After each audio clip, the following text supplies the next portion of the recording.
school program, before we dive into the features and benefits of it, let's just talk a little bit more about what social, you guys were all throwing out the social networks that you're on, right? What social networks are you doing these things? Which ones are you using to connect with your clients and other beauty pros? Maybe Style C, right? Maybe. Which one are you using to showcase your professional brand, the talent that you guys are all here, the creativity that you have? Which ones are you using to increase retail sales and client retention? Maybe some of you guys haven't got that far out onto the salon floor yet, but you will. Start thinking about what networks out there would help you with that. And which one of those is going to help you get a job when you leave here, right? So let's dive into it. Facebook. How many people in here have a Facebook account? Everybody's hand should go up. How many of you have a professional Facebook account in addition to your personal? Two. Maintain 2 pages. Okay. A lot of people in the beauty industry, that's what they have self-taught. No one's teaching them that in curriculum. You know, in whatever curriculum is being taught in beauty schools across the country, no one's saying you should create a Facebook page and friend your clients. But your clients will be, the feedback from our professionals on Bloom is that your clients will ask to friend you on Facebook, on your personal page. If you don't have a professional page, they will ask to friend you on your personal page. And that's okay for me because my stylist is my best friend, so we were already connected, and a lot of you, that's probably the case, is that your friends will be your clients, but not necessarily all of your clients need to be your friends, right? They don't need to see what you were doing on Friday night before you did their hair on Saturday morning, right? Right. So I'm going to take this scarf off. So we obviously the element of Facebook is the connection to your friends. But that's all that's there. How many of you guys upload a photo of something you've done here at school to Facebook? Who sees it? Friends, family. So max, who has the most Facebook friends in this room? Maybe 800, 900 people? Maybe. That's a lot, right?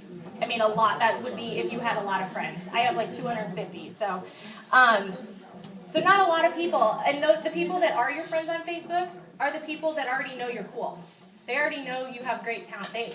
You're not getting exposed to anyone else, right, by using Facebook. But I'm not telling you not to use Facebook. We are a very friendly social network and want you to be doing all of these things, but all of them focused on your professional presence. So Twitter. Twitter gives you guys a voice. Who is on Twitter? What do you guys say on Twitter that helps you as a professional? Anything? Probably not. Pinterest. Who's on Pinterest? Okay. What do you use Pinterest for? Everything. Ideas. Food. Hair. Yeah. And hair, right? Yeah. Where does the content on Pinterest take you? If you say you see an amazing updo, if you click on it, what happens? It shows you how to do it. Shows you pictures. Sometimes there's a tutorial if it's from a good beauty blogger, right? Which a lot of professionals do blog and give tutorials. YouTube, we should have YouTube on here because that's another place to go, right, for beauty inspiration. But how many of you guys are loading your content to Pinterest? Anybody? Oh, look at you. Very proud. You might get a t-shirt later. But all of you are in this room today because you are creative and you have a passion for this industry, right? So you are going to Pinterest to be inspired and look for other people's ideas. But the next generation of students here should be coming to look for your work and what is inspiring them that you guys have created. And you guys are going to be able to do that by uploading your photos to Bloom, because the people that come to Bloom are specifically, they're not coming to Bloom to look for recipes and craft ideas and whatever else they are looking for on Pinterest. It is just beauty related on on Bloom, excuse me. How many of you guys are on LinkedIn? Okay. How many of you do not know what LinkedIn is? Okay. So LinkedIn is a social network that is for typically the business professional side of the world. If you're a salon owner or a industry executive for a brand, if you're a salesperson for a brand representative, you're probably on LinkedIn networking with those other beauty professionals But you guys behind the chair you don't have time to network with that. You know, you're creating your magic behind the chair, right? So LinkedIn is really underserving the beauty industry at this point, but we did recognize that there are a lot of great benefits and features to their social network as well. And Instagram, how many of you guys are on Instagram? Okay. How much of the content that you load, or let me ask, is any of the content that you load work that you've done behind the chair? Yes. Okay, again, who's seeing that? My followers. Your followers. And if you hashtag it, then it gets a little more exposure, right? But what happens when they click on it? They can come and look at the rest of your, photos there, right? If it's not private. If it's not private, correct. So there's lots of settings. But your contact information, the salon you work at, your hours of availability, none of that's listed on your Instagram account. Because again, it's your personal account, right? It's personal. Unless you go through the hassle of creating two accounts, a professional and personal life. A personal account to keep those lives separate. So, as you can expect, enter Bloom. And it's not moving forward. Hang on. There we go. Okay, so Bloom.com, like I said before, we are bringing together the elements that we recognize, and obviously my leading questions, you guys can probably guess that some of those things that I was talking about, the challenges across those networks, we hope we are solving for you guys as beauty professionals on Bloom. Now, there will be things that the other social platforms do that we haven't really built into our platform yet, like being able to tag photos. Like if you upload a photo to Bloom, you can't tag your friend in it yet. You can tag products in it though, because that helps your professional presence, right? You're uploading a photo of the amazing cut, color, style you just did out there on the floor, or the facial that you just gave, and you get to tag the products that you use to create that look, whether it's a makeup look or a style, an updo, a color. We have all of the professional back bar products plus the everyday. We have over 500 brands loaded into Bloom and all of their SKUs. So you'll see a live little demo later about how you can do that. But that's the kind of functionality, again, what we have focused our program on is all this stuff that will help you as a professional. And some of that other stuff will come along. Because, we will keep up. You'll have cropping and cropping tools when you upload photos and things like that have kind of become the norm on all of the other photo uploading sites. However, will Bloom ever allow filters? Probably not, because the work that you're creating doesn't need to be filtered with with the high, whatever all the Instagram filters are these days.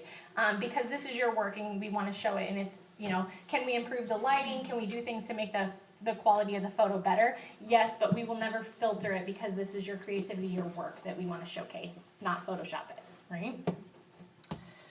I didn't back up. Okay, so then the social connection. We do understand that you guys are connected. You are constantly on Facebook, Pinterest, Twitter, and want to share, right? So you can do that from Bloom. We are connected to those 3 networks.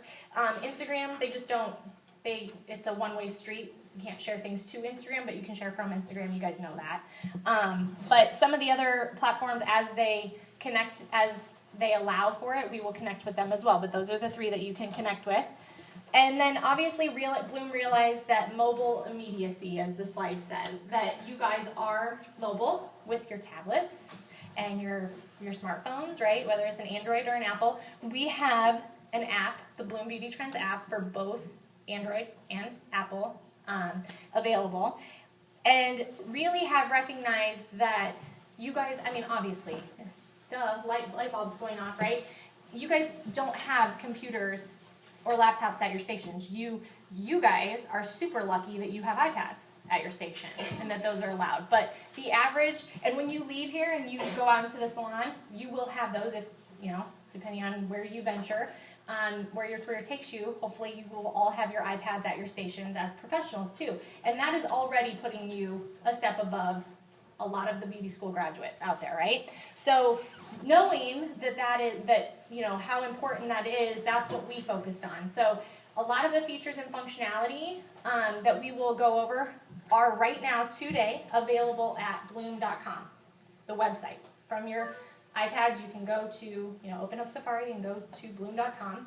But we do have an app, and that's what we'll get to. You guys can play around with that. But think about it in a way that a lot of the editing your profile and creating your account is done on bloom.com right now.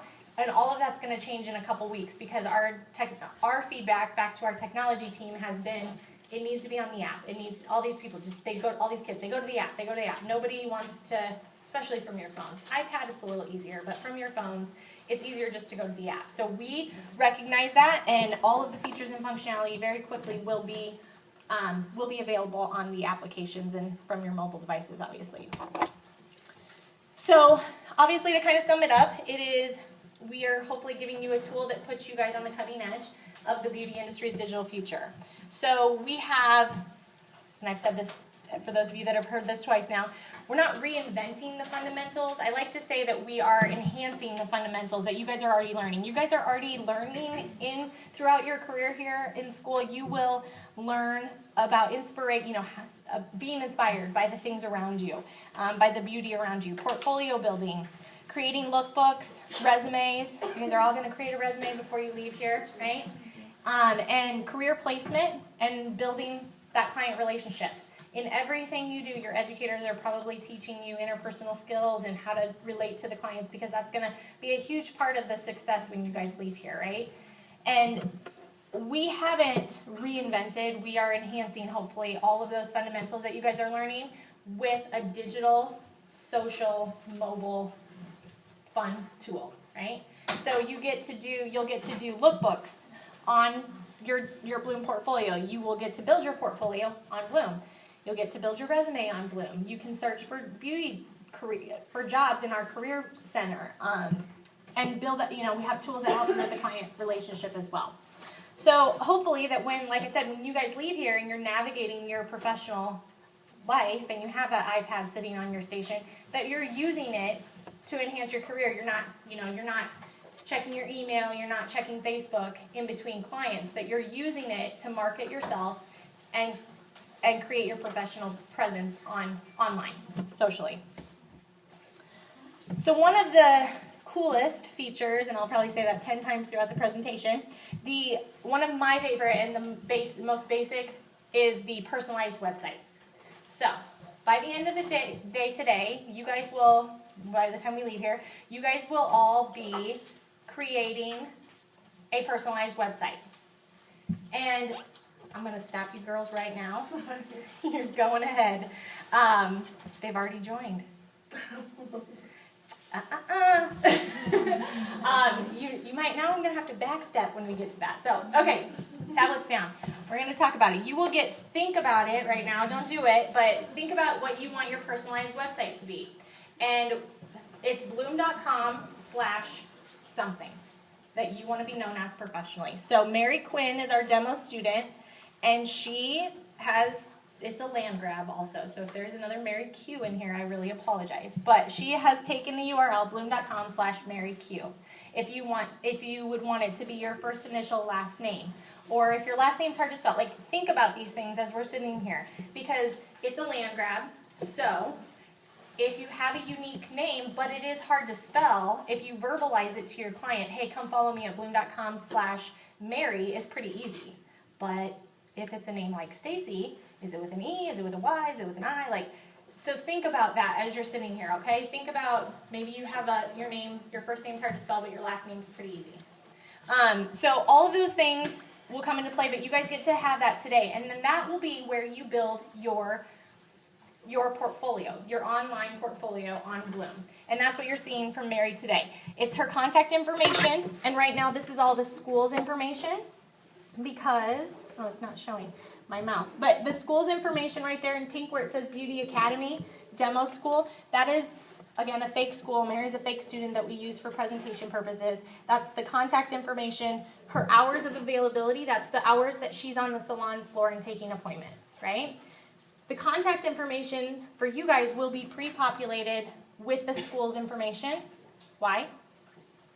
Because you guys all work here. You all do hair here, right? So if someone wants to call and schedule an appointment with you, they're going to schedule it here. When you graduate, you will log in and update that information with your place of employment. Or if you're a freelancer, you'll update that with your contact information. Your social networks are listed there because, again, we are a socially friendly site.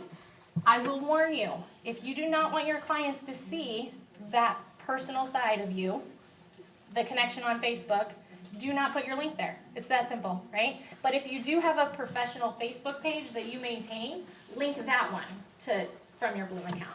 Again, it's a one-way street, and it needs to, just think about it that you are one of your clients that is coming to your page. Keep all of the information, the photos, your profile picture should be a professional picture of you, not of, your niece, your nephew, your cute little puppy dog, whatever. So go ahead and start thinking about that. But these are some of the things that we'll do later when we join. And it all starts with the basics of uploading photos. How many of you guys have photos on your iPads now of work that you've done? And think, how many of you guys this is your first week? Anyone got any newbies in here? No? Okay. So everybody, because you guys learn how to cut the second day, right? And you're doing facials probably very quickly and treatments. So all of you guys should have photos. And if you don't, you should have selfies, right? Because you guys do your hair and makeup every morning or most mornings before you come to school. So you should have plenty of photos that you can upload to your account. No excuses on that one. And when you upload those photos, if it's your work or your own hair and makeup, you know what products were used. So you can tag those products, like we talked about before. You can share your styling tips and application tips. Hashtags. You guys all know what hashtags are. Bloom is hashtag friendly. It is a huge driver in what is trending on Bloom, and our app is called Bloom Beauty Trends. So obviously hashtags play a big part of that. Add to a lookbook. You guys all know what lookbooks are, right? And then one of the key pieces about Bloom, because this is your work, you're not just on Pinterest, you're not just looking at other people's stuff, you are loading your work to Bloom. With every time you upload a photo, there is a little box that says, this is a photo of my work. And you need to check that box if it truly is a photo of your work, right? I upload photos of my daughter's haircut, or she was just in a wedding and she had a cute little hairdo. The photos that I take of myself after my friend does my hair, I upload those. I never check that box because it's not my work. It's my photo. I took it on my phone and I'm uploading it, but I am not the beauty professional that created that work. Now, like I said, some of the features and functionality that she is, I don't say if, my stylist has an account on Bloom, and I uploaded the photo. I could very soon, in the next few months, it's on the list of things that are features and functionality that are coming, that I could tag my stylist, Allison, because she's a member of Bloom. Again, just like on Facebook, you can't tag people that don't have a Facebook account. My husband, I can't say I'm married to anybody on Facebook because he's not on Facebook, right? So I can say I'm married, I can't tag him. Same with Bloom. That will be coming down the line, but that is something to keep in mind that this is a photo of my work functionality on Bloom gives you guys ownership of that photo, right? And as a creative professional, you will appreciate that very much. So upload those photos and make sure that you're tagging that little checkbox. If you forget to do it, you can come back and edit the photos later. It's also a key driver to something that we'll talk about later, and that's when you go to create your resume and your digital portfolio. You cannot you cannot add any photos to your resume or your portfolio that were not tagged, this is my work, right? You wouldn't apply for a job and put down that you won some award that you didn't. So, or that this project was mine and I didn't do it. So, same concept with Bloom, right? And then the last key piece, kind of the basic fundamental, is going viral. And that is, like I said, we talked about how we share out to Pinterest, Facebook, and Twitter, right? So any photo that's uploaded to Bloom can be shared out by me, by you, whoever, any of the 200,000 plus members on Bloom can share the photos that are on Bloom. Just like you can go to Pinterest and pin it and share it, and Facebook you can share other people's content. When it's shared out, so you uploaded a photo, I shared it out to my Facebook friends, that gets you exposure to my now 250, I know it's big numbers, people on Facebook, right? It's in my feed, so it's on, or it's in my wall, so it's in their feed. And if they're inspired by it, they can click on it, and where does it take you? Back to her profile on Bloom. So you, by checking that box and saying that this is a photo of my work, by uploading it to your portfolio on Bloom, no matter where it's shared, it could go to Facebook, and then from Facebook it could be pinned, and from, I mean, wherever it goes viral, it is embedded by the technology gods with coding that ties it anytime somebody clicks on it. So like on Pinterest, we were talking about, you click on it and sometimes it takes you to someone's blog, or if you're looking at a recipe, a lot of times you do end up getting the information you need. But if you're on, but my experience at least is a lot of times if you see a pair of shoes in a photo and you, like, where do I get those shoes? You click on it and like 10 minutes later, I'm in purses on some other blog, like I just went in a big circle, and I never found where I can buy the shoes, or you know what, if they have them in stock or anything like that. So think of it that everything's driving back to you, and because your profile has your contact information, your hours of availability, whether you're still in school or if this is in your professional life, you're a freelancer, it'll have your contact information, that someone, the user was inspired by your work and can click through, and the end goal, one of the end goals, is to get more